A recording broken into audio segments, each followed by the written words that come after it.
Bismillahirrahmanirrahim. Alhamdulillah wassalatu wassalamu ala Rasulillah wa ala alihi wa sahbihi wa mawala. Kita bersyukur pada Allah Subhanahu wa taala di malam hari ini bisa kembali berjumpa ya dalam kajian ilmu akidah. Itu akidah dasar dengan mengkaji matan akidah Al-Qairani rahimahullah taala. Melanjutkan pembahasan tentang sifat-sifat Allah Subhanahu wa taala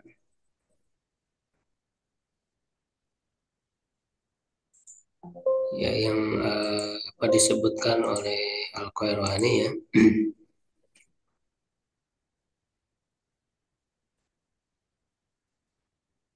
Terakhir sampai di pembahasan sifat tinggi ya al-ulu.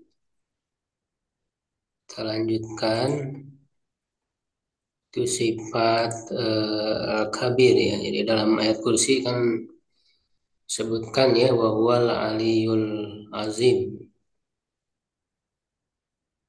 Ya al-ali yaitu Allah yang maha tinggi ya, itu yang mencakup tiga aspek, tiga ulul qadri ya, ulul qahri dan ulul tinggi dalam kedudukan ya, kekuasaan dan juga zatnya.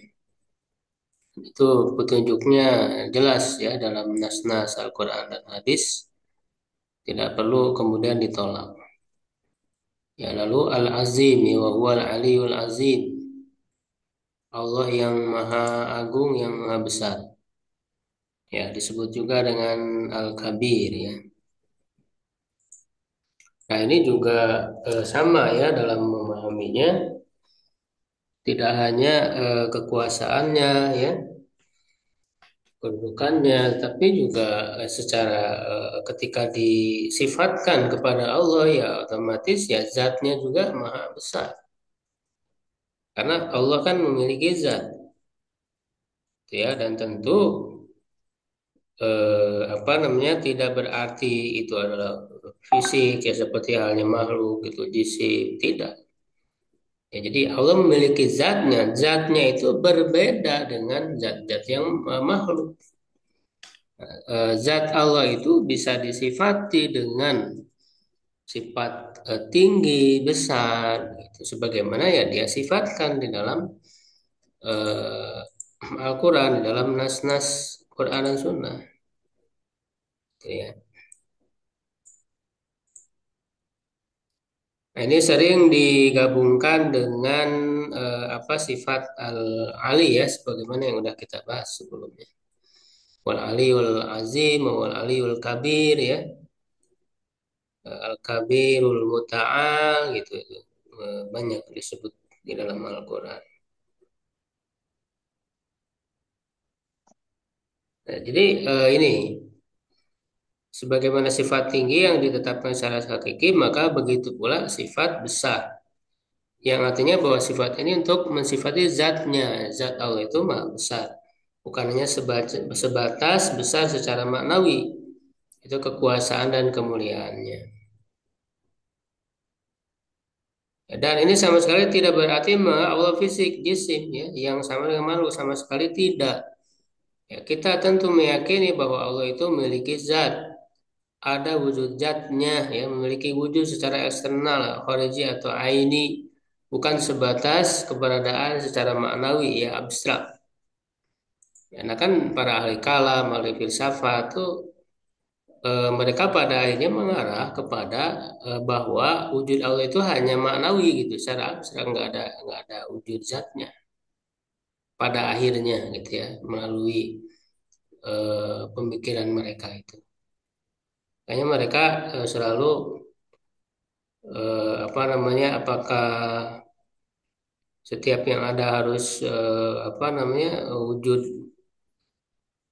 fisiknya gitu ya. Mereka selalu menyebut zat itu identik dengan fisik, dengan jisim gitu. Nah, jadi yang ada itu nggak selalu begitu kan. Contohnya misalnya tentang akal ya, akal itu kan nggak bisa dilihat, tapi ada. Nah, jadi mereka akhirnya menyamakan keberadaan Allah itu seperti keberadaan akal yang dia itu maknawi gitu. Tidak punya zat, ya, tidak ada zat yang secara khusus, ya kan? Nah, jadi tentu Allah itu memiliki zat. Nah, zat Allah berbeda dengan makhluknya. Itu sudah jelas ya dengan pernyataan seperti itu. Tidak perlu kemudian malah di apa namanya peranggapan negatif ya, menuduh kemudian sama dengan makhluk itu sama sekali tidak seperti itu ya. Jadi Allah itu keberadaannya, zatnya adalah memiliki keberadaan tersendiri ya, eksternal ya, wujud khariji aini itu istilahnya itu. Bukan sebatas ada dalam pikiran gitu, zihni ya, itu abstrak maknawi atau di lafaz apa diucapkan saja atau ditulis saja ya tidak, tapi ada wujud nyatanya. Ya, makanya nanti di akhirat kan Allah bisa dilihat gitu ya dengan mata kepala ya secara langsung gitu ya. Nah, inilah kemudian yang para ahli kalam ya, para ahli filsafat mereka menolak ya sehingga membuat-buat apa namanya pemahaman ya yang agak jauh gitu dengan mengatakan bahwa tidak dilihat oleh mata kepala secara langsung gitu. Padahal jelas sekali nas itu menyebut bahwa Allah itu nanti dilihat ya di surga itu oleh para penghuni surga. Ya, jadi kita apa namanya hanya kita tidak boleh membayangkan bagaimana ukuran besar zatnya. Akal kita tidak akan mampu menjangkaunya. Kita hanya tahu bahwa zat Allah itu maha besar, lebih besar dari seluruh makhluknya. Itu sudah cukup untuk mengenalnya. Gitu. Jadi dengan perkataan seperti itu udah cukup, nggak usah kemudian dipikir-pikirkan lagi begitu ya.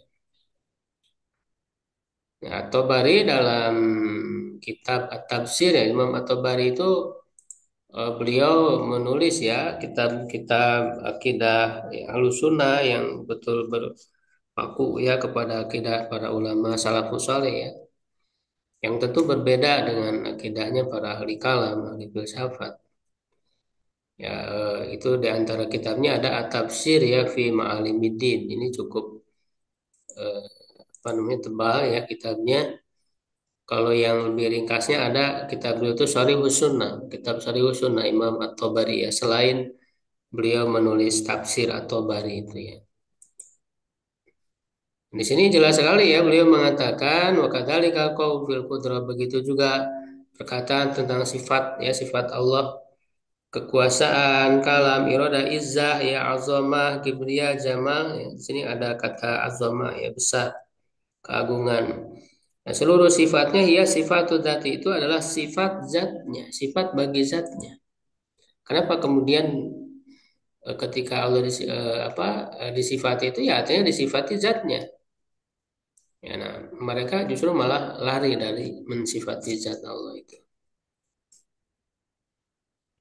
Ya, Al-Kabir ini dijelaskan oleh beliau dalam tafsir ya atau bari yakni Al-Azim maknanya sama alladzi kullu syai'in dunahu, yang segala sesuatu itu di bawahnya atau lebih kecil darinya, wala syai'a a'dhamu minhu, dan tidak ada sesuatu pun yang lebih besar darinya. Ini jelas sekali ya mengacu kepada Allah yang kepada zat Allah Subhanahu wa taala. Kan dalam sholat kita mengatakan Allahu Akbar ya artinya lebih besar dari semua makhluknya. Juga senantiasa kita baca dalam zikir ya. Ini untuk menghayati kebesaran Allah agar tumbuh rasa takut kepadanya, menyadari bahwa dialah satu-satunya penguasa yang sesungguhnya. Ya, sehingga mendorong kita untuk bersungguh-sungguh dalam mentauhidkan dan beribadah kepadanya. Nah, jadi itu. Jadi dengan mengenal Allah itu maha besar ya, cukup ya Allah itu maha besar, lebih besar dari seluruh makhluknya. Tidak usah kemudian dipikir-pikirkan bagaimananya. Nah itu yang tidak boleh. Ya, jadi yang harus kita lebih pikirkan adalah dampaknya buat kita ya. Jadi kalau Allah itu maha besar harus menimbulkan rasa takut kan di dalam diri kita, ya kan. Menghayati gitu bahwa betapa kecilnya kita, betapa kecilnya makhluk-makhluk ini semuanya, kan itu yang harus lebih kita pikirkan. Ya, cukup dengan memberikan gambaran bagaimana besarnya makhluk-makhluk yang terbesar, kita akan menyadari kebesaran Allah. Karena Allah Maha Besar dan lebih besar dari seluruh makhluknya tanpa perlu kepada memikirkan lebih jauh bagaimana besarnya Allah.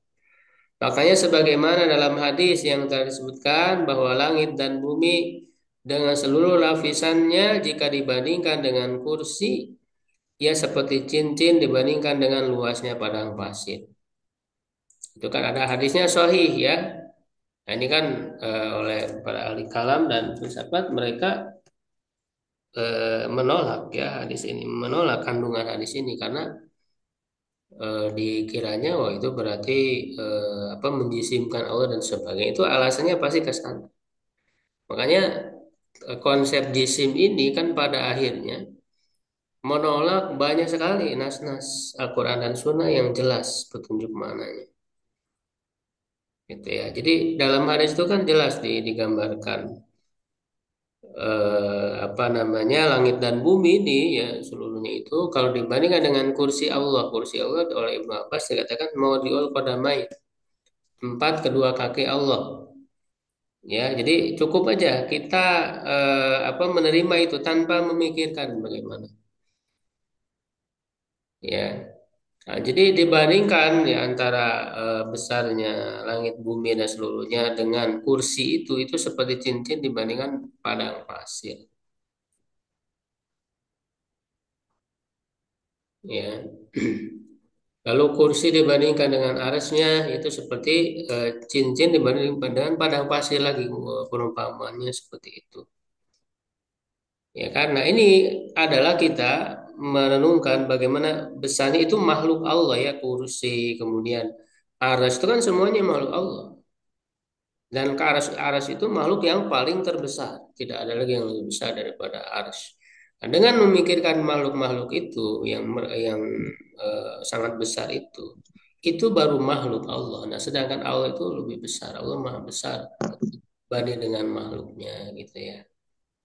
Ya, sehingga itu menjadi perenungan ya bagi kita untuk menghayati ya menyadari keagungan Allah sehingga berdampak ya dalam keimanan kita ya, dorongan kita untuk beribadah dan beramal soleh.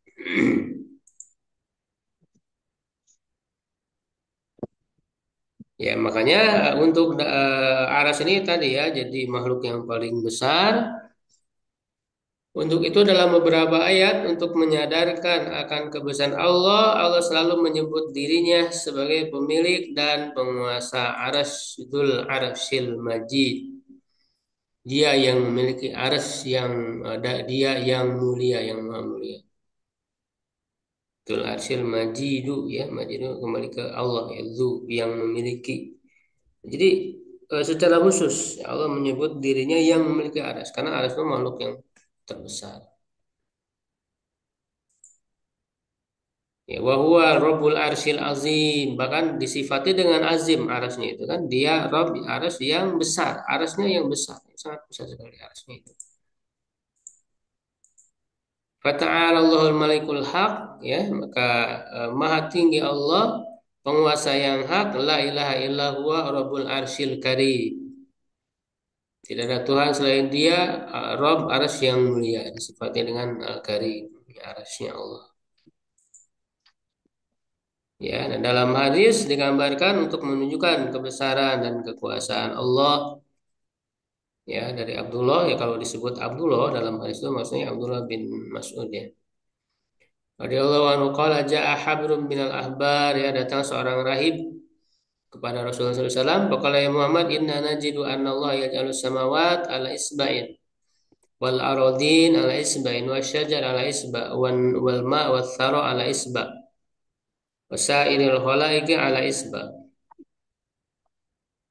Wahai Muhammad, sesungguhnya kami mendapati bahwa Allah akan meletakkan seluruh langit di atas satu jari. Nah, maksudnya jari Allah ya. Seluruh bumi di atas satu jari, pohon-pohon di atas satu jari, air dan tanah di atas satu jari, dan seluruh makhluk di atas satu jari. Nah, ini jelas sekali ya, Allah disifati dengan jari. Nah, tentu kaitannya dengan tangan. Jadi jelas ya ketika menyebut tangan bagi Allah Subhanahu wa taala itu menunjukkan sifat yang hakiki ya, sifat bagi zatnya ya, bahkan disebut dengan apa namanya ada jari-jarinya gitu ya. Itu semua menunjukkan tangan yang hakiki. Ya, bukan dalam makna majazi gitu. Nah, ini kan para ahli kalam ini menolak padahal hadis sahih ya, hadis sahih yang tidak bisa ditolak. Jadi kita imani, kita terima tanpa memikirkan bagaimananya, gitu kan?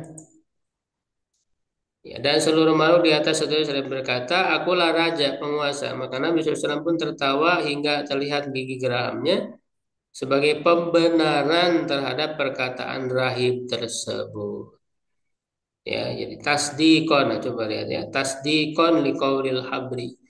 Ya, jadi apa yang dikatakan oleh seorang rahib itu dibenarkan oleh Nabi karena betul. Allah disifati dengan memiliki jari-jari, yang artinya memiliki tangan. Rasul aja membenarkan rahib tersebut, tidak malah menolak, ya kan? Tidak malah kemudian menganggap, oh ini berarti kamu menjisimkan Allah dan sebagainya. Justru Rasulullah SAW sendiri ya membenarkan tasdiqan liqaulil khabar. Jadi kalaulah kemudian itu salah, ya harusnya Rasul membantah mereka. Ya, harusnya Rasul mengatakan Allah tidak punya jari gitu. Kalau punya jari berarti sama dengan makhluk. Harusnya kan begitu, tapi Rasul tidak menolak. Justru malah membenarkan ya pernyataan tersebut ya yang dia lihat di kitabnya, yang kitab apa namanya, yang tentu berasal dari wahyu Allah ya. Kitab sebelumnya ya, kitab apa Injil gitu ya. Taurat kan itu ada dasarnya ya dari wahyu Allah walaupun ada hal-hal yang dirubahnya. Nah, di sini ketika sudah dibenarkan oleh Rasul ya berarti itu benar. Ya, lalu kemudian Rasul membaca summa qara Rasul wa ma qadarullah haqqa qadri. Nah, ini juga ayat ini menggambarkan tentang kebesaran Allah. Ya, dan mereka tidak mengagungkan Allah dengan pengagungan yang sebenar-benarnya. Itu ya. Jadi orang-orang Yahudi, orang Kristen ya, orang kafir. Ya, terutama Yahudi dan Nasrani yang pernah diturunkan kitab kepada mereka. Dalam kitab-kitab mereka ada tentang ketika mensifati Allah ya, ada hal-hal yang benarnya gitu. Ya, seperti ini ya disebutkan tentang jari-jari, kemudian tangan Allah dan sebagainya. Nah, tetapi informasi yang mereka ketahui ya tentang sifat-sifat Allah itu belum menjadikan mereka untuk mengagungkan Allah, belum membuat mereka mengagungkan Allah ya untuk beriman dengan sebenar-benar pengagungan. Makanya banyak dari orang-orang Yahudi itu yang malah kemudian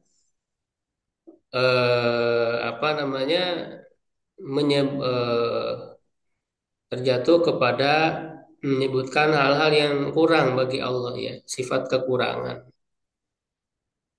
Itu ya, misalnya mengatakan bahwa Allah menciptakan langit apa dan bumi ya dalam 6 masa, lalu hari ketujuhnya katanya lelah beristirahat. Nah, itu kan tidak benar. Maka dibantah ya oleh Al-Quran wa masana min lughub gitu ya. Kemudian juga menyebutkan yadullah apa maglulah gitu ya. Ya, tangan Allah terbelenggu itu kan orang Yahudi gitu ya. Jadi mereka terjatuh kepada mensifati Allah dengan sifat kekurangan. Ya, jadi mereka tidak mengagungkan Allah Subhanahu wa taala ya dengan sebenar-benarnya ya walaupun mereka sudah mendapat informasi tentang sifat-sifat Allah. Makanya ketika orang Yahudi mensifati ya tangan Allah itu terbelenggu, itu kan oleh Al-Qur'an yang diluruskannya terbelenggunya. Adapun Allah memiliki tangannya tidak dibantah, tapi justru malah dibenarkan. Harusnya kalau Allah tidak punya tangan, harusnya Al-Quran membantah Allah punya nggak punya tangan gitu. Jadi ketika orang Yahudi mengatakan ya Allah maglulah ya kan, ya gulat aidihim ya. Lalu dibantah diluruskan bal yadahu mabsutatani yunfiqu kaifa yasha. Ya, tapi kedua tangannya itu terbuka, terbentang. Yang ia berinfak memberi kepada yang dia kehendaki, senantiasa memberi kepada yang dia kehendaki. Jadi Allah punya tangannya dibenarkan. Yang diluruskan itu tangannya tidak terbelenggu tapi terbentang, terbuka. Nah, kalaulah kemudian Allah tidak punya tangan, harusnya Al-Quran membantah Allah tidak punya tangan, begitu, ya kan? Nah itu. Nah, jadi orang-orang Yahudi, orang-orang kafir ya, Kristen itu mereka belum mengagungkan Allah dan belum beriman kan, walaupun mereka sudah mengetahui sebagian sifat-sifat Allah. Jadi wa ma qadarullah haqqa qadrihi wal ardu. Nah, ini menggambarkan kekuasaan dan kebesaran Allah wal ard dan bumi jami'an qabdatuhu yaumal qiyamah. Ya. Bumi padahal bumi seluruhnya dalam genggamannya qabdatuhu. Ketika disebut genggaman itu kan tangannya dalam genggamannya pada hari kiamat yang was apa samawatu matwiyatum biyamini kan ya yang pada hari kiamat was samawatu matwiyatum biyamini subhanahu wa ta'ala ma yusyrikun. Ya, dan langit-langit ya digulung ya dengan tangan kanannya itu jelas sekali langit digulung dengan tangan kanannya ya maha suci ya dan maha tinggi Allah dia dari apa yang mereka persekutukan gitu. Lalu dalam hadis ya juga yang lain disebutkan yakbirullah ada yang qiyamah wa yakbis samawa sama biyamin tsumma yaqul anal malik aina mulukul ardi. Pada hari kiamat Allah menggenggam bumi dan melipat langit dengan tangan kanannya serta berkata, Akulah sang raja, mana raja-raja bumi. Ini kan pada saat di apa pengadilan ya di padang mahsyar apa ketika Allah akan mengadili seluruh makhluknya. Pada saat itu hanyalah Allah ya yang maha kuasa ya tidak ada lagi terlihat kekuasaan makhluk. Ya, makanya kita sering baca dalam Al-Fatihah, Maliki Yaumiddin.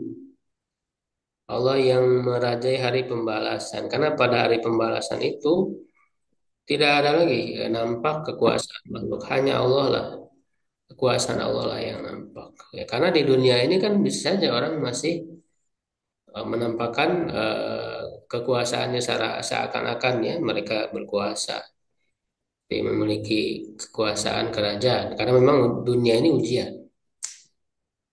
Ya, itu hikmahnya kenapa disebut Malik Yaumiddin, merajai hari pembalasan. Padahal Allah kan yang menguasai ya semuanya, gitu, semua makhluknya. Itu karena pada hari pembalasan itu nampak jelas kekuasaan Allah. Nah, juga digambarkan besarnya salah satu makhluk Allah yaitu malaikat pemikul arsy. Dari Jabir bin Abdullah dan Nabi SAW, qala udinali an uhaddisa an malakin. Ya, aku telah diberi izin untuk menceritakan tentang sesosok malaikat dari malaikat Allah, min malaikatillah min hamalatil arsy, ya, dari yang bertugas memikul arsy. Inna baina syahmati udunihi ila atikihi masiratu sab'imi'ati amin. Sesungguhnya jarak antara ujung telinga dengan bahunya, ya, telinga dan bahu malaikat itu adalah perjalanan 700 tahun. Melakukan perjalanan ya walaupun dengan kendaraan yang tercepat, ya. Tapi mau nyampe ya dari telinga ke bahu itu perjalanan 700 tahun. Karena mana besarnya itu malaikat makhluk Allah, gitu ya. Nah itu tentang apa namanya sifat besar, ya, atau keagungan Allah Subhanahu Wa Taala.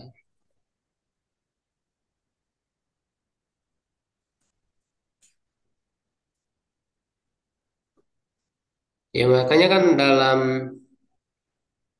apa namanya yang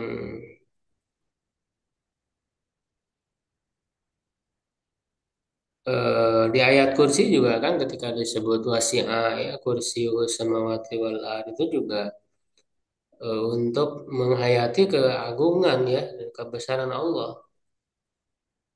Ya wasi'a kursi samawati wal ard, ya, gitu. Yang kursinya itu luas, meliputi langit dan bumi. Itu sebenarnya sudah kita bahas ya dalam pembahasan sebelumnya.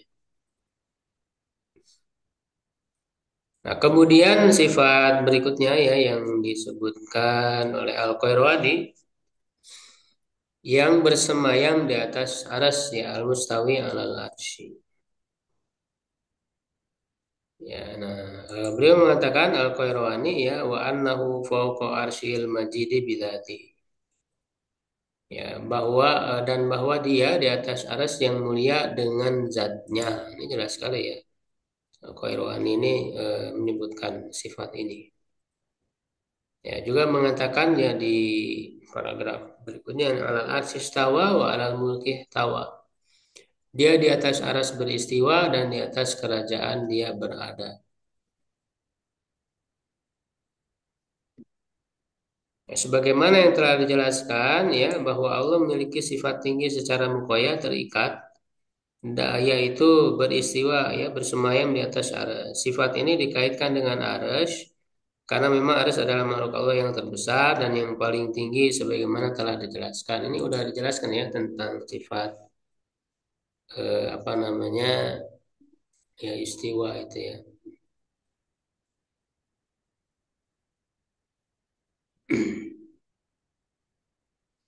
Nah, di sini menarik apa yang diungkapkan oleh Al-Qairwani, ya. Beliau mengungkapkan dengan lafaz fauqo, ya, fauqo arsy, di atas arsy. Padahal di dalam nas itu tidak dengan fauqo, yang ada kan ala, ya. Alal arsy istawa. Ya, jadi istawa alal arsy bukan fauqo, ya.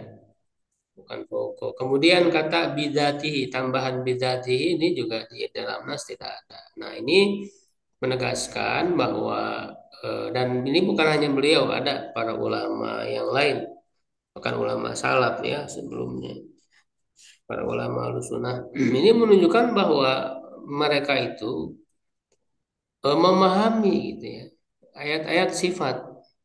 Nas-nas sifatnya dipahami semuanya tanpa terkecuali, ada yang dipahaminya. Makanya mereka merubah lafad, ya, dengan lafad yang maknanya sama. Kalaulah tidak dipahami, maka lafadznya tidak akan dirubah. Ini kalau kata Al-Ghazali misalnya, beliau mengatakan salah satu bentuk tafwid, tidak mengetahui maknanya itu, maka tidak boleh dirubah. Jadi bahkan harus apa adanya, istawa alal arsy, ya istawa alal arsy, jangan kemudian malah jadi fauqa, gitu. Ya, istawa jangan jadi mustawi gitu. Itu kata beliau itu tafwid. Nah, di saat itu kan para ahli kalam menyangka bahwa salaf itu mentafwid ya dengan tidak merubah redaksi. Nah, faktanya ya kenyataannya para ulama Ahlussunnah ya salafus saleh justru ada perkataan mereka merubah redaksi yang ada di dalam nas. Ya, istawa jadi mustawin misalnya itu kan ada ya. Lalu ala jadi fauqa. Nah, ini menunjukkan mereka paham maknanya, bukan tafwid. Ya, bukan tafwid makna. Mereka paham maknanya. Di antara ini ada apa Al-Qairwani ini. Ya, redaksi fauqa di sini saya jelaskan. Ya, Al-Qairwani menggunakan redaksi fauqa sih kata fauqa tidak ada dalam nas, sedangkan yang ada itu ala. Nah, mengubah redaksi dalam rangka menafsirkan atau memperjelas dengan yang memiliki makna yang sama menunjukkan bahwa memang nas tersebut dipahami maknanya. Karena kalau tidak dipahami maknanya, tidak mungkin dapat dijelaskan dengan lafaz lain. Ini merupakan bantahan bagi orang yang menganggap bahwa salaf itu mentafsir makna, mengatakan bahwa salaf tidak memahami maknanya atau tidak menentukan maknanya. Faktanya justru salaf memahami dan menentukan maknanya, yang tidak dipahami itu kaifiatnya, bukan maknanya. Bagaimananya yang tidak di. Nah, yang menggunakan redaksi fauqa untuk disematkan kepada aras bukan hanya Al-Qairwani, tapi banyak para ulama Ahlussunnah lainnya ya yang menggunakannya. Misalnya Imam Al-Auza'i. Nah, ini jelas beliau lebih awal ya, sejaman dengan Imam Malik.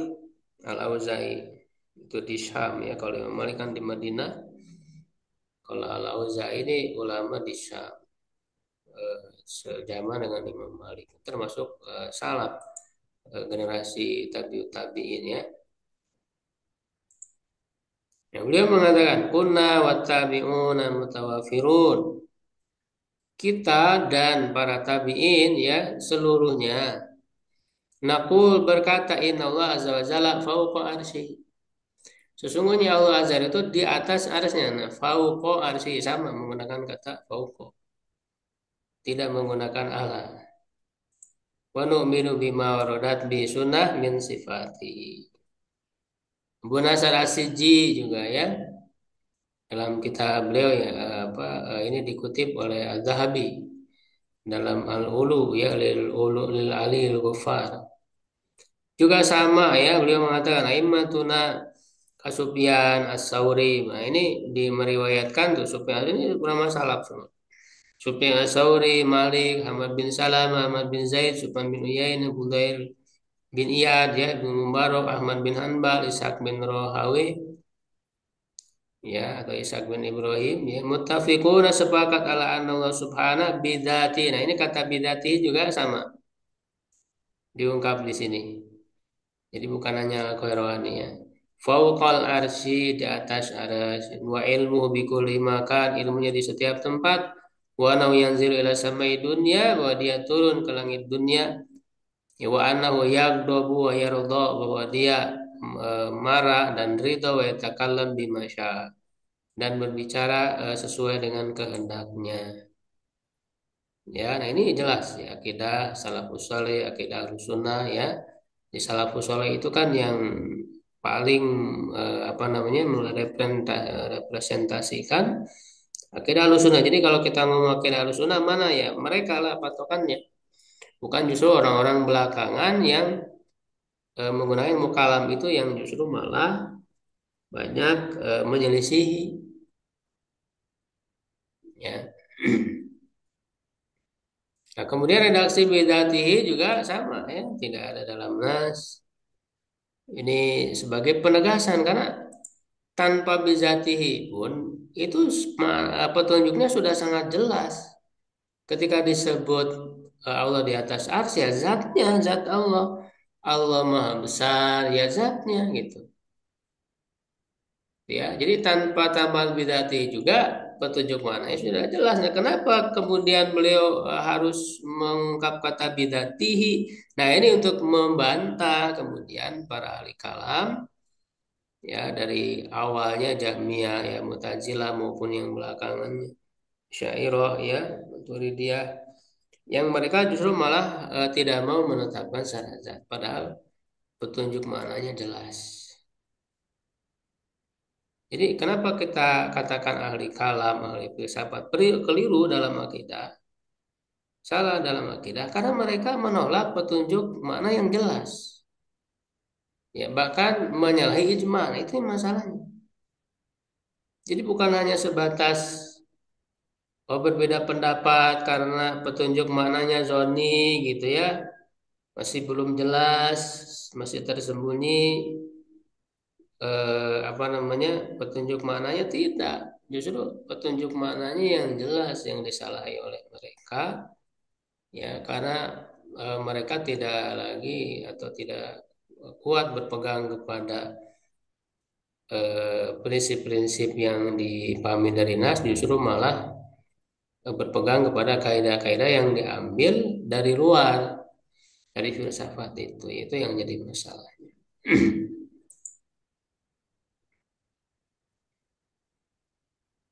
Nah, redaksi ini tiada lain untuk mempertegas makna nyites menunjukkan bahwa sifat tinggi bagi Allah mencakup ulu zat. Ya, jadi secara zatnya bukan sebatas sifatnya. Nah, yang menggunakan redaksi bid'ati ini bukan hanya Al-Qurani, tapi juga tadi ya Asad As-Siji ya sudah disebut. Lalu Ibnu Abi Syaibah juga sama mengatakan bahwa fauqas samawat wa fauqal arsy bid'ati mutakhallisun. Ini Umar atol Manki ya juga sama ya ajmal muslimun menisuna ala anna makna qaulihi wa huwa ma'akum minkum wa nabi dzalik minal Qur'an au ilmuhu wa anna Allah ta'ala fauqa samawati bidzatihi mustawin. Nah, itu kata mustawin. Mustawin nggak ada dalam nas, yang ada istawa ya. Nah, itu kan dirubah redaksinya menunjukkan mereka memahami. Kalau tidak memahami harusnya jangan dirubah. Seperti kata Al-Ghazali tadi. Al-Ghazali kan menjelaskan ya dalam kitabnya itu tentang akidah. Jadi keliru ya ketika menisbatkan bahwa para ulama salaf itu tafwid itu keliru. Ya, mereka tidak tafwid mana, tapi mereka memahami ya sifat-sifat Allah ini dipahami mananya. Yang tidak dipahami itu kaifiyah atau bagaimananya.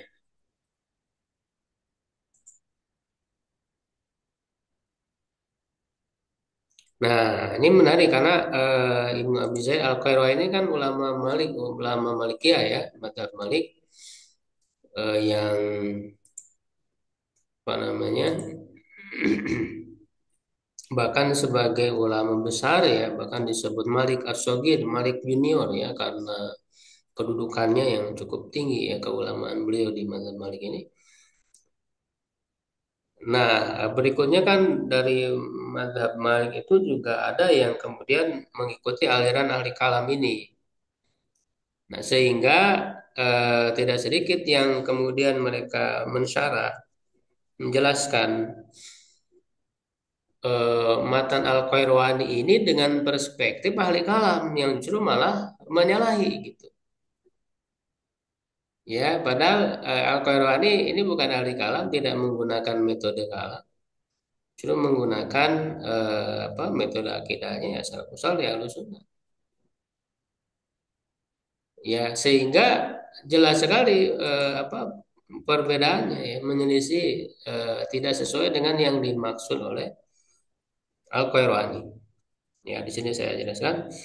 Para ulama Malikiyah belakangan yang menggunakan metode ilmu kalam ketika mensyarah Muqaddimah Risalah Ibnu Abi Zaid ini berusaha untuk mengalihkan maksud beliau yang asli. Padahal itu mudah dipahami. Mereka mengatakan bahwa kata bizatihi terkait ya muta'alik dengan kata al-majid. Baik kata al-majid tersebut sebagai sifat bagi Allah dibaca rofa ya al-majidu ya, fauqa apa Allah fauqa arsyihil majidu misalnya bidatihi atau sebagai sifat bagi aras dibaca ja ya asil majidi ya bidatihi jadi Allah itu mulia dengan ya atau pada zatnya atau aras itu mulia dengan ya pada zatnya. Ya, menurut mereka kata dengan zatnya ini tidak terkait dengan sifat ketinggian Allah. Karena bagi mereka sifat tinggi itu hanya secara maknawi, ketinggian dalam kekuasaan dan kemuliaannya, tidak secara zatnya. Karena kalau ditetapkan tinggi dalam zatnya itu berkonsentrasi kepada tajsim, menentukan Allah sebagai fisik, menetapkan arah dan tempat bagi Allah. Lihat misalnya dalam Al-Fawaqih Ad-Dawani. Jadi kita harus tahu juga ya ketika misalnya mencari syarah-syarah terhadap kita Al-Qayrawani ini ya tidak sedikit ulama Malikiyah yang berikutnya yang menggunakan metode kalam dalam mencari ya, sehingga maksudnya akan ditarik kepada apa namanya yang sesuai dengan mereka. Ya, maka di sini bantah penakwilan terhadap perkataan Ibnu Al-Qayrawani tersebut tentu tidak benar. Jauh dari yang dimaksud oleh beliau karena penambahan kata bidati jelas ya tiada lain untuk mempertegas tentang sifat tingginya Allah, bahwa Allah itu tinggi di atasnya itu dengan zatnya bukan dengan sifatnya semata, sebagaimana itu juga digunakan oleh para ulama Ahlussunnah yang lain dalam rangka membantah pemahaman kelompok menyimpang Jahmiyah dan Mu'tazilah yang meyakini bahwa zat Allah tidak secara spesifik di atas arsy. Ya, itu lebih jelas lagi dengan perkataan beliau selanjutnya dan dia di tempat di setiap tempat dengan ilmunya. Jelas sekali ini untuk membantah pemahaman bahwa zat Allah berada di mana-mana. Itu kan karena perkataan Jahmiyah Mu'tazilah kan seperti itu. Di setiap makhluknya maka beliau meluruskan bahwa yang berada di setiap tempat yang meliputi seluruh makhluknya itu adalah ilmunya, bukan zatnya, sedangkan zatnya berada di atas aras. Jadi jelas ini untuk membantah pemahaman menyimpang dari Jahmiyah dan Mu'tazilah. Jadi bizatihi. Tapi kemudian kelompok Asy'ariyah ya, Maturidiyah ya, mereka malah kemudian memalingkan, mentakwilkan. Itu yang zatnya itu apa namanya? Jadi ditakwilkan. Ya malah dengan Allah dengan zatnya mulia, aras dengan zatnya mulia gitu. Padahal dia terkait dengan sifat tingginya Allah. Fauqal arsinya itu, fauqal arsi bidati. Ya, karena kalau kemudian Allah itu mulia, nggak perlu dipertegas dengan bizatihi. Allah misalnya Al-Majid, Allah yang maha mulia. Ya kan? Nggak perlu dipertegas dengan bizatihi. Kemudian aras yang mulia, nggak perlu. Yang perlu dipertegas itu fauqanya, fauqal arsi bidatihi. Sehingga muta'alib dari bidati itu fauqal arsy, di atas aras. Ya kan? Nah, ini secara bahasa pun itu sangat jelas sekali, tapi mereka berusaha mengutak-atik gitu ya, apa namanya? Padahal itu sangat jauh melenceng dari apa namanya? Petunjuk makna bahasa yang jelas. Ya.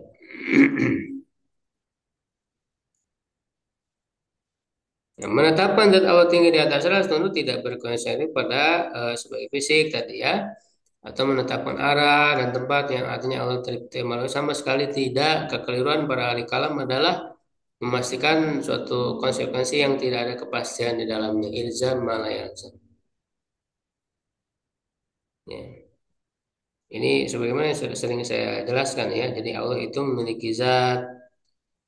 Lalu zat Allah itu terpisah tentu dari makhluk. Nah, ketika terpisah ya zat Allah itu di atas seluruh makhluknya. Tidak tidak menyatu dengan makhluk. Karena kalau meyakini Allah menyatu dengan makhluk itu kufur. Kekufuran ya hulul atau iltihad. Gitu ya. Nah, sangat banyak sekali apa kan ayat-ayat yang sudah kita bahas sebelumnya yang menunjukkan Allah tinggi di atas seluruh makhluknya. terutama di atas arsy karena memang tadi arsy adalah makhluk yang paling besar dan paling tinggi di atas seluruh makhluk yang lain.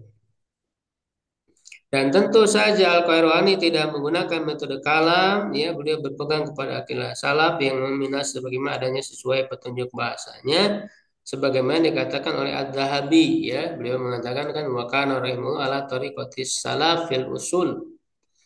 Di Al-Qairwani itu di atas metode salaf dalam usul dalam akidah. La yadril kalam, tidak mengenal kalam. Ya, tidak mengenal metode ya kalam ya yang ada rumusan-rumusan ya teori-teori Aron gitu ya jisim ya yang itu diadopsi dari filsafat. Tidak menggunakan itu dalam akidah. Bagaimana kemudian pemahaman beliau malah ditarik ke pemahaman mereka para ahli kalam. Ya, gitu. Makanya kita harus selektif ya, harus memilih ya mana yang lebih tepat ya di dalam menjelaskan perkataan Al-Qairwani ini atau akidah Ahlussunnah ya salafus saleh. Makna istiwa ini sebelumnya sudah pernah dibahas ini. Saya sudah pernah ini.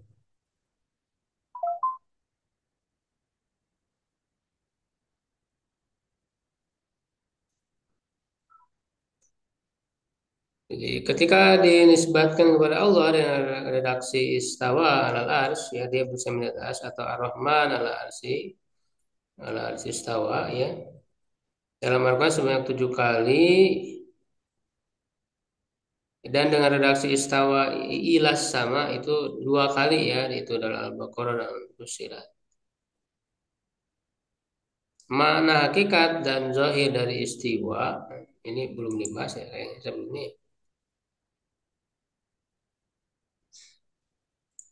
Sebagaimana disebut oleh para ulama salaf ya Ahlussunnah. Ya, ini juga jelas ya ketika para ulama salaf Ahlussunnah menafsirkan istawa. Ini menunjukkan mereka memahami dan tidak tafwid. Lagi-lagi ini bantahan bagi yang menganggap bahwa salaf itu tafwid. Kalau tafwid itu kan dia nggak bisa menafsirkan, tidak memahami gitu ya maksudnya apa. Nah ini justru mereka menafsirkan, ya maka tidak bisa disebut tafwid. Nah paling tidak ada empat makna ya yaitu ala tinggi tafa meninggi, soida naik dan istakoro menetap atau bersemayam. Nah, ini misalnya Qala Abul Aliyah. Nah, Abul Aliyah ini kan ulama tabi'in ya. Dia tabi'in, dia salaf. Istawa al ila sama ay irtafa. Maknanya irtafa, istawa. Wasawahuna walakon wa qala Mujahid. Mujahid juga tabi'in muridnya Ibnu Abbas. Ala istawa itu ala alal arsy. Tinggi di atas aras. Bagaimana Mujahid bisa menafsirkan istawa dengan ala kalau dia tidak memahami kata istawa? Ya Ishaq bin Rahawih ini juga sama ulama salaf ya. Berkata telah mengabarkan kepada kami Bishr bin Umar dia berkata sami'tu ghairu wahid bin al-mufassirin aku mendengar ya tidak sedikit dari para ahli tafsir yaqulun mereka berkata Ar-Rahman alal arsy istawa ala arsy irtafa'a ya meninggi. Al-Baghawi ya dalam tafsirnya summa stawa ila sama qala Ibnu Abbas ya wa aktsarul mufassiris salaf dan kebanyakan para ahli tafsir salaf ai irtafa'a ila sama. Beliau juga mengatakan istawa alal ars qala al-kalbi wa muqatil istaqarra.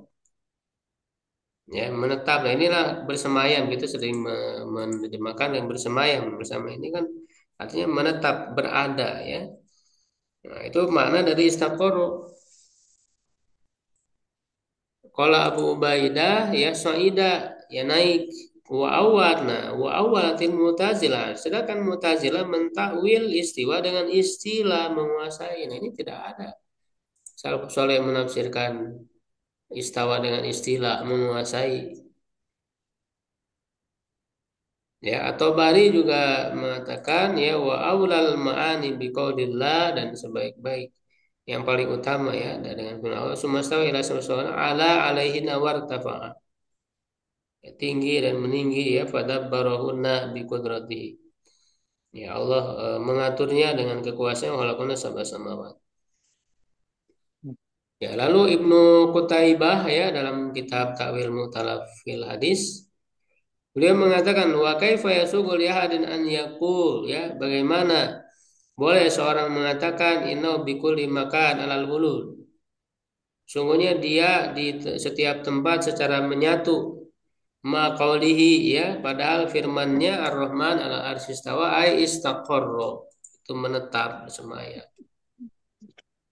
Ibnu Qutaibah ini wafat tahun 276. Nah, ini kan para ahli kalam menolak, mereka menolak istawa diartikan istaqarra. Ya, sedangkan yang menafsirkan apa istawa dengan istaqoroh itu para ulama Ahlussunnah dan juga salafus saleh.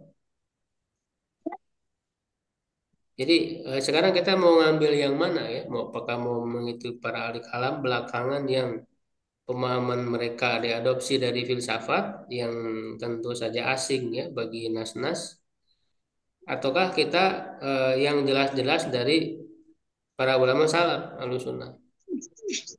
Kan itu pada akhirnya kita tinggal memilih. Jangan kemudian fakta ini ditutup-tutupi gitu ya. Ini hanya pemahaman Wahabi begitu belakangan. Padahal jelas para ulama ya awal ya Ibnu Qutaibah dan yang lainnya itu menafsirkan dengan istaqoroh, menetap bersemai. Kamu qala fa idza stawaita anta wa ma kana al-fulk ay istaqrarta. Ya. Nah, jadi ketika disebut Allah bersemayam menetap di atas arsy, artinya berada, menunjukkan keberadaannya. Sama sekali tidak menunjukkan Allah butuh kepada arsy sebagai tempat yang menyanggahnya, yang enggak. Ya, ini menunjukkan keberadaan Allah di atasnya, dan di atas itu kan tidak harus kemudian disanggah oleh yang di bawahnya. Kalau yang di bawahnya dihilangkan lalu kemudian jatuh ya seperti halnya makhluk, kan tidak seperti itu, ya kan? Lalu Imam Al-Qashab Abu Ahmad Al-Karaji ya ini wafat tahun 360 Hijriah. Ya dalam kitab beliau Nukat Al-Quran ya Adalah Alal Bayan juga sama ya. Ya ketika menjelaskan apa namanya istawa alal ars hujjah alal jahmiyah, ini adalah bantahan bagi Jahmiyah di anal istiwa fi hadal maudi wal istiqrar. Istiwa di tempat ini maknanya istiqrar, menetap, berada, bersemayam. Ahli kalam menuduh kalau mengartikan istiwa dengan istiqrar yaitu dianggapnya mujasima ya, menjisimkan Allah. Ya sudah, para ulama Ahlussunnah, ulama salaf semua dianggap mujasim oleh mereka. Ini kan ketidaktahuan ataupun sengaja ditutup-tutupi, tidak mau melihat fakta ini, tidak mau melihat membaca kitab-kitab mereka yang jelas, ya kan? Gitu. Ya, jadi jelas nih Imam Al-Qashab ya Al-Karaji wafat 360 Hijriah. Ibnu Taimiyah kan jauh, Ibnu Taimiyah tahun 700-an ya wafatnya jauh. Beliau menafsirkan istiwa dengan istiqrar. Ya, faqaulu summa stawal as istaqarra alai. Ya, itu istaqarra menetap, berada, bersemayam. Fahuwa bima istaqalla al-'arsyu minhu jalla jalaluhu lahu haddun inda nafsihi. Ya, maka dia dengan terpisahnya aras darinya jalla jalalu, dia memiliki batasan pada dirinya tidak dengan batasan yang diketahui oleh makhluk. Nah, ahli kalam juga menuduh ya, menetapkan Allah punya batasan jisim lagi ya, jisim.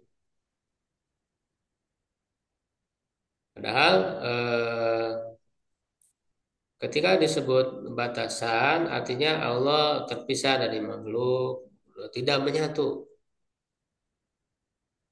Cuman kita tidak mengetahui kan batasannya ya. Jadi ketika disebut Allah terpisah zat Allah dengan makhluk, ya otomatis kan ada batas antara Allah dan makhluk sehingga tidak menyatu. Kalau tidak ada batas ya menyatu berarti dong. Kalau menyatu itulah hulul ittihad itu. Meyakini Allah menyatu dengan makhluk itu jelas kekafiran, kekufuran. Jadi kalau tidak ada batas bagaimana? Kan ada batas makhluk dan Allah dan makhluk itu terpisah sehingga batasnya ada yang membuat tidak menyatu. Mengatakan Allah ada batas kemudian oleh para ahli kalam ya dituduh itu adalah menjisimkan Allah dan sebagainya. Nah, ini kan akhirnya mereka bingung sendiri ketika ditanya Allah terpisah nggak dari makhluk? Mereka justru tidak jelas jawabannya. Ya, jadi mereka mengatakan tidak menyatu, tidak terpisah. Itu nggak masuk akal. Hanya dua apa kemungkinannya. Apakah terpisah dari makhluk atau menyatu dengan makhluk? Nggak ada pilihan lain gitu. Akhirnya mereka terjatuh kepada ya keyakinan, pemahaman yang membingungkan diri mereka sendiri. Ya, sehingga kan mereka mengatakan Allah tidak di dalam alam, tidak di luar alam. Itu kan nggak masuk akal, ya kan? Karena ya harus salah satunya. Apakah Allah di dalam alam atau di luar alam? Harus salah satu. Mereka nggak mau menetapkan dua-duanya. Ya, kalau begitu berarti tidak ada. Ya, inilah ya jelasnya kekeliruan para ahli kalam. Asy'ariyah, Maturidiyah yang belakangan juga sama seperti itu. Kadang orang hanya ikut-ikutan saja gitu ya. Apa namanya? Kalau dia mempelajari ya secara benar, ya, sehingga dia tahu jelas ya di mana letak kekeliruannya.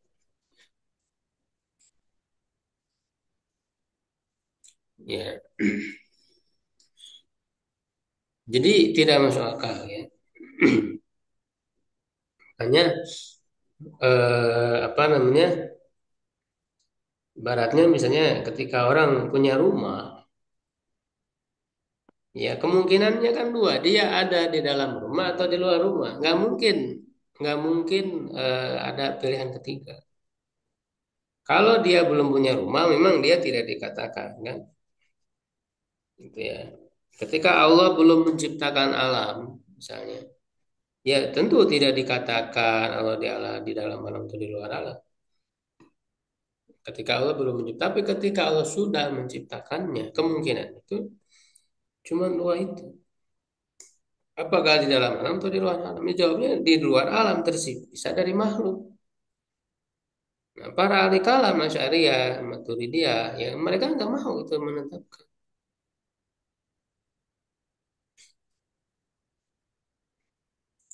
Ya, wal muhit bil asya ilmuhu. Nah, yang meliputi segala sesuatu dengan ilmunya subhanahu wa ta'ala. Jadi walaupun Allah itu di atas arsy Allah tidak ada yang tersembunyi dari Allah, semua diketahui. Sehingga dengan ilmunya Allah yang meliputi segala sesuatu itu disebutlah Allah dekat dengan makhluknya. Karena nggak ada yang tersembunyi dari Allah. Semua yang diliputi oleh Allah. Tapi zatnya di atas aras tidak menyatu dengan makhluk. Ya, lalu Ibnu Abdul Bar wafat tahun 463. Ini hafid ya, hafidul Maghrib, ulama besar Malikiyah, tapi beliau tidak apa namanya tidak taklid ya, ya ulama besar yang meneliti ya. Nah, di sini beliau cukup panjang yang menjelaskan tentang istiwa ya, intinya sama bahwa dia dipahami secara mana hakiki, mana zahirnya, yaitu empat makna yang sudah kita bahas. Allah, irtafa'a, so'ida, dan istaqorra. Dan beliau juga menyebut kata istaqorra itu istiqror. Ya, nah beliau mengatakan di sini ya, eh, wal istiwa ma'lum fil lughah wa mafhum wa huwa al-ulu wal irtifa' ala syai' wal istiqrar wa tamakkun fihi. Ini sama ya.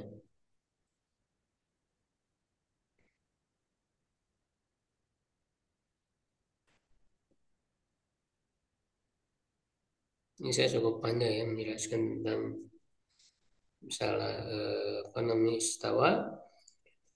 Nah, kalau tidak bisa ditakwilkan dengan istaula menguasai. Ini kan kemudian menafsirkan atau mentakwilkan istiwa dengan istaula itu kan adalah kelompok menyimpang Jahmiyah yang Mu'tazilah. Nah, kemudian oleh para ahli kalam belakangan Asy'ariyah Maturidi diikuti. Mereka juga mentakwilkan.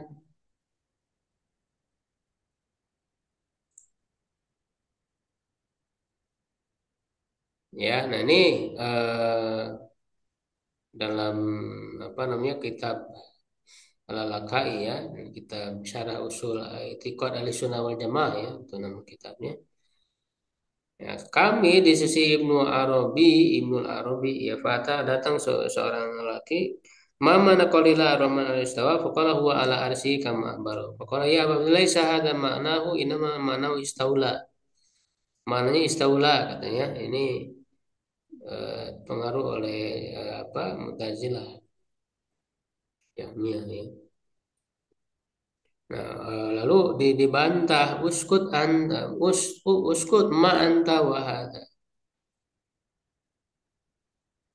Ya diam kamu, paham apa kamu terhadap ini? La yuqal istaula ala syai' illa an yakuna lahu mudad fa idza qala ba'duhuma qila istaula. Ya.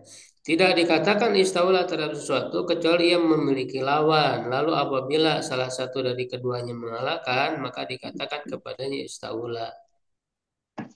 Itu. Jadi nggak bisa nggak tepat di makna istaula karena kalau mengalahkan menguasai. Jadi dia istaula itu gola mengalahkan gitu, menguasai atau mengalahkan, bukan hanya sebatas menguasai. Kalau istawa diartikan istaula berarti maknanya Allah itu jadi aras itu jadi lawan bagi Allah. Ya, ya, naudzubillah gitu. Jadi mengatakan kemudian Allah ada lawan itu aras ya. Lalu kemudian Allah menang mengalahkan aras maka dikatakan istaula. Nah itu kan nggak tepat disebutkan kepada Allah. Khalil bin Ahmad ya seorang tabiin ya, ahli bahasa juga ya. Oh, hal wajata fil istawa bima'na istaula. Apakah kamu mendapatkan dalam bahasa istawa dengan makna istawa? Faqala hadza la ta'riful Arab. Ya, ini tidak dikenal oleh orang Arab dan ia tidak boleh dalam bahasa mereka. Wala huwa jaiz. Wala huwa jaiz itu tidak boleh dalam bahasa mereka. Ya, bahkan nggak ada dalam bahasa Arab pun istawa diartikan istaula. Nah, bahkan mana zahir dari istiwa adalah tinggi dan menetap dan merupakan tafsir yang ditetapkan oleh para ulama salaf diakui pula oleh Al-Qurtubi. Nah, ini Al-Qurtubi ini kan beliau justru lebih condong mengikuti metode al-kalam. Tapi dalam tafsirnya beliau secara jujur gitu mengakui bahwa istawa diartikan secara hakikat, secara zahir inilah yang dipegang oleh salafus saleh.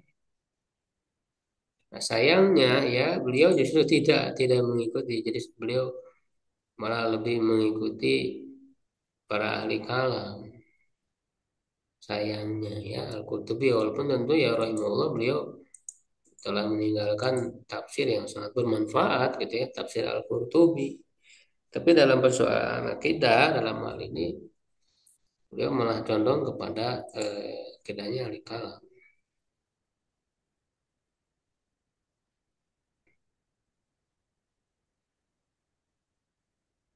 Waral mulkih tawa di atas kekuasaan kerajaannya dia berkuasa ya.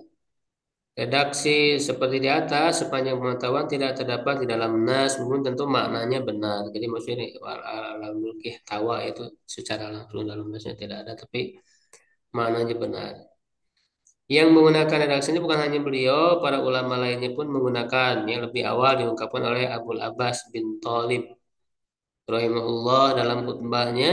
Yang beliau berkhutbah di atas mimbar. Alhamdulilladzi ala arsy istawa wa ala mulkihi ihtawa. Nah, ini sama ya. Wa huwa fil akhirati yuro. Juga dikatakan oleh Syekh Abdul Qadir Jailani. Nah, ini sering dikutuskan di Indonesia. Saya Abdul Qadir Al Jailani itu secara akidah justru mengikuti akidah salaf ya salafus saleh alusunah ya. Beliau juga mengatakan ya dalam kitabnya Al Bunyah li Talib Tariqil Haq wa huwa bi jihatil ulu ya, dan dia di arah atas, bahkan kata jihah arah ini yang ditentang oleh para ahli kalam ya, padahal arah itu kan menunjukkan penisbatan, jadi Allah dinisbatkan dengan makhluknya dia di atas, tidak memastikan arah itu adalah makhluk. Akan ahli kalam kan mereka menolak karena dianggap arah pasti makhluk. Nah, itu kelirunya mereka di situ. Bahkan Abdul Qadir Al-Jailani yang mereka agung-agungkan justru jelas ya akidahnya bijihadil ulu, di arah atas, mustawin alal arsy, beristiwa di atas arsy. Lalu muhtawin alal mulki, ini bahasanya sama ya dengan Al-Qairani, muhtawin alal mulki tawa. Ya, muhitun ilmu bil asya, ilmunya meliputi segala sesuatu. Nah, tambahan perkataan ini jika dipahami sebenarnya mengandung bantahan kepada orang yang mentakwil istiwa dengan istawa, ini bantah. Mengandung bantahan karena istiwa di atas aras memiliki makna khusus menunjukkan bahwa zatnya di atas aras tidak sebatas menguasai. Karena kalau menguasai tentu dia menguasai kerajaannya seluruh makhluknya. Gitu ya. Jadi ini mengandung bantahan. Jadi bukan istaula, makanya dikatakan walal mulki tawa. Istawanya alal mulki semuanya, bukan hanya aras ya, dan juga tadi makna istaulanya nggak cocok ya, diterapkan.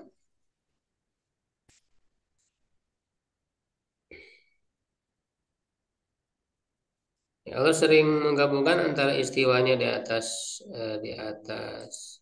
aras dengan kekuasaan. Nah, jadi ini cocok juga ya ketika Al-Qairwani menyandingkan antara alal arsy istawa wa alal mulki tawa ya, di atas aras dengan kekuasaannya. Nah, dalam Al-Qur'an juga ada ya yang menyandingkan maknanya ini secara makna. Itu Ar-Rahman alal arsy istawa ya.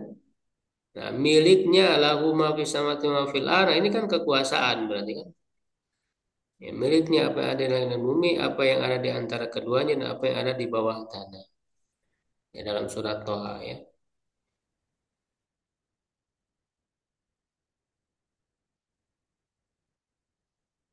Wa ma tahtas saron gitu ya.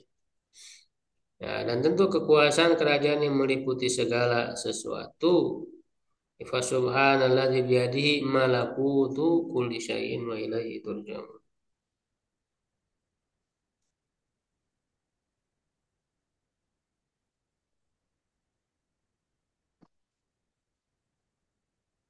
Baik, cukup sampai di situ ya pembahasan kita malam hari ini. Kalau ada yang bertanya,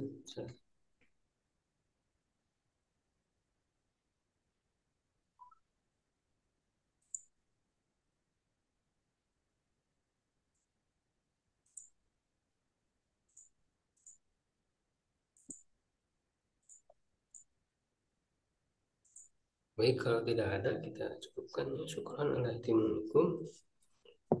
Qulu qouli hadza astaghfirullah li wa lakum. Assalamualaikum warahmatullahi wabarakatuh. Assalamualaikum warahmatullahi wabarakatuh. Jazakumullah khairan.